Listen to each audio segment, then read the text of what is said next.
Eto na nga po ang mga Pampangas ganap sa ating bakasyon ngayong 2024 July. Ay, June pala. O, diba? Mali-mali na naman. Kakaumpisa pa lang nagkakamali na. So, ito na nga ang mga naunang naligo dahil nag-prepare na tayo para maaga tayong makarating sa church. Ang ating mga bagets, syempre kailangan nilang mauna para naman di tayo masyadong mahirapang maghanda para sa Sunday service. So, syempre ang ending, ako ang huling naligo. Ayan, kasama namin ang aming kapatid, ang aking kapatid na si Dayan.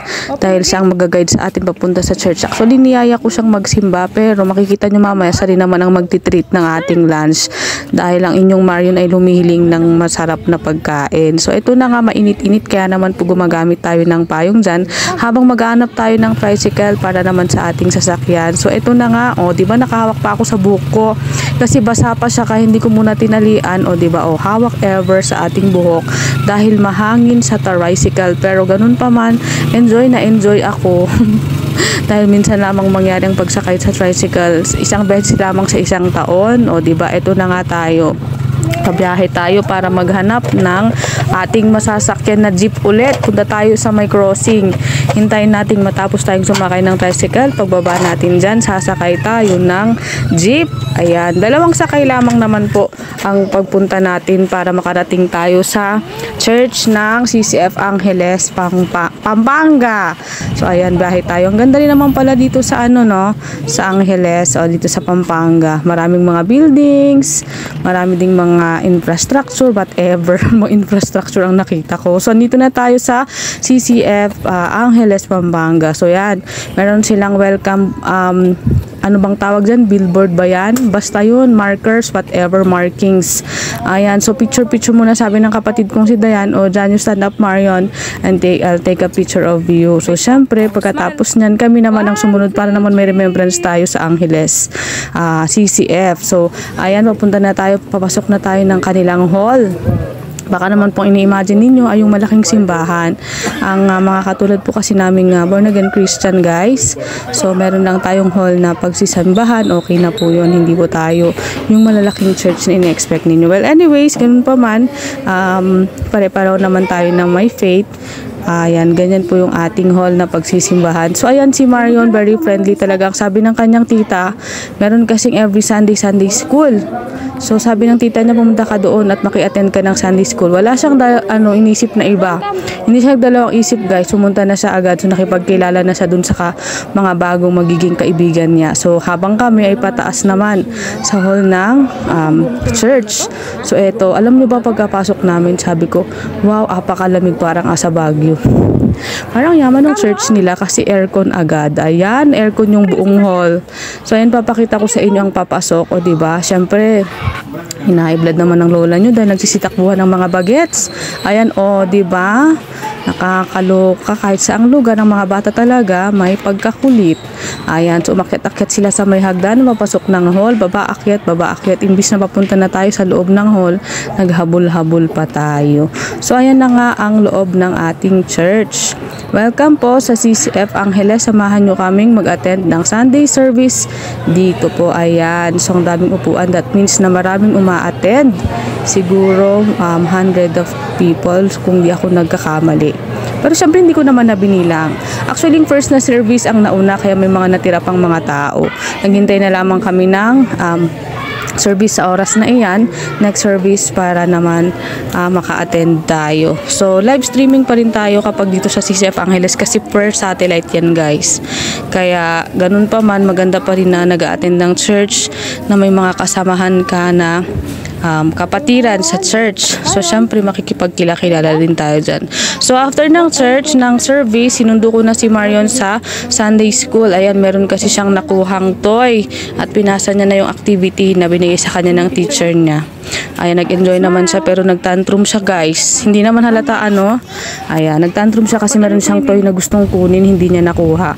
Kaya ang ginawa namin, kinuusap na lamang namin siya ng mabuti. Dahil syempre, ang toy na yon para lang sa makakuha ng mga points pa na matataas. Ang nakuha lang niya na points is minimum lang. Kaya pinaliwanag namin sa kanya ng kapatid ko na kailangan mo makakuha ng points na mataas para makakuha ka ng toy na mas maganda pa doon. Ayun, so nakaintindi naman ang bata pero humiling siya na gusto daw niya ng lasagna. Dahil nga favorite na naman niya si Garfield guys. Alam nyo bang dami niya ng favorite? Kung hindi man stuffed toys, yung mga robots, ayan ngayon naman si Garfield. Si Garfield ang favorite niyang pagkain ay lasagna. Sabi ko sa kanya, natikman mo na ba ang lasagna? Kasi kapag nagluluto ako, hindi naman siya kumakain guys. Porque ba favorite niya si Garfield, hiniling niya sa tita niya na kakain daw siya ng lasagna. So eto na nga, pupunta tayo sa isang mall dito sa Angeles. Hindi ko alam kung anong mall yun, pero sa pagkakaalam ko, Nepo Mall yung nabasa ko. So tara guys, at samahan nyo kaming pumunta sa mall at kakain tayo ng lasagna ever. So ito ang mga building dito sa Angeles. Magaganda naman yung mga mall dito. Talagang para na siyang city. Actually city na ang Pampanga dahil napakaraming building, para kang nasa Makati nga sa Manila. Ayan, yun nga lang, syempre ang pinagkaiba lang yun, mas malawak doon. Actually malawak din naman dito, o diba, may mga building.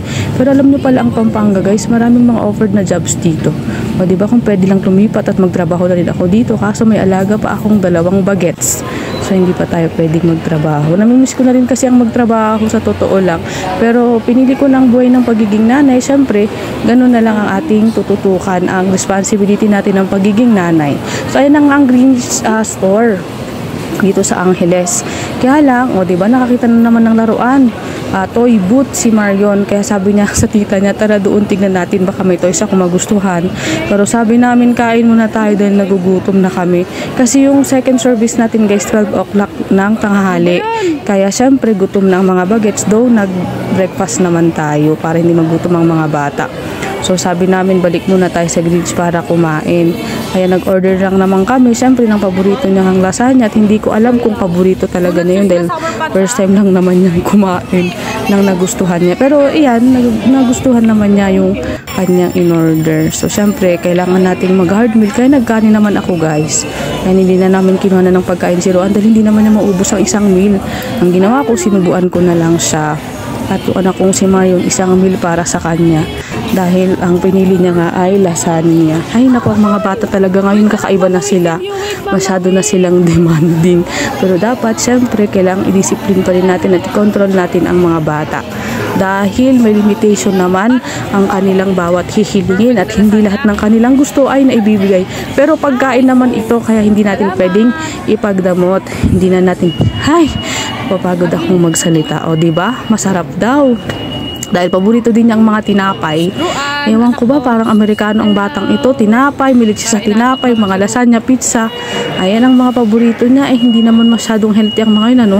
Pero tinapay pa rin naman. At saka may kamahalan yung mga ganong klaseng pagkain. Kaya guys, minsan nakikita nyo sa mga vlogs ko, nagluluto na lang ako dito sa bahay ng kanilang mga gustong pagkain.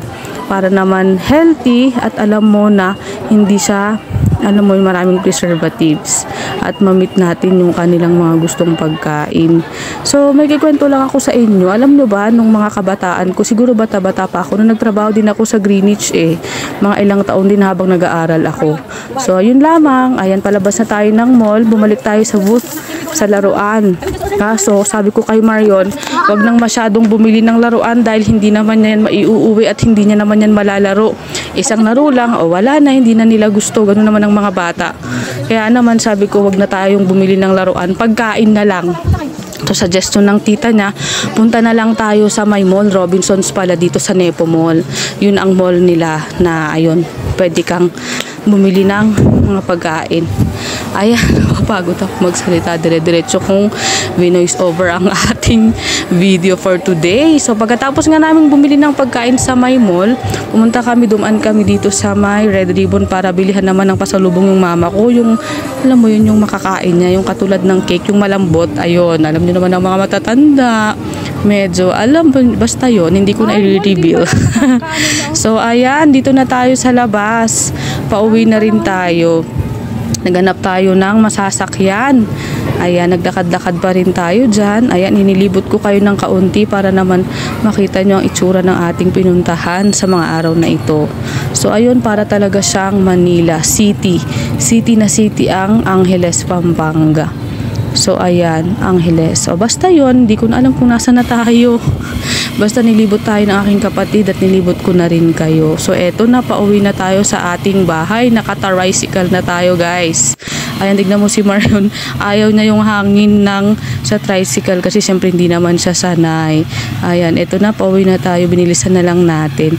So guys, maraming salamat ulit sa inyong panunood. Maraming salamat sa inyong support.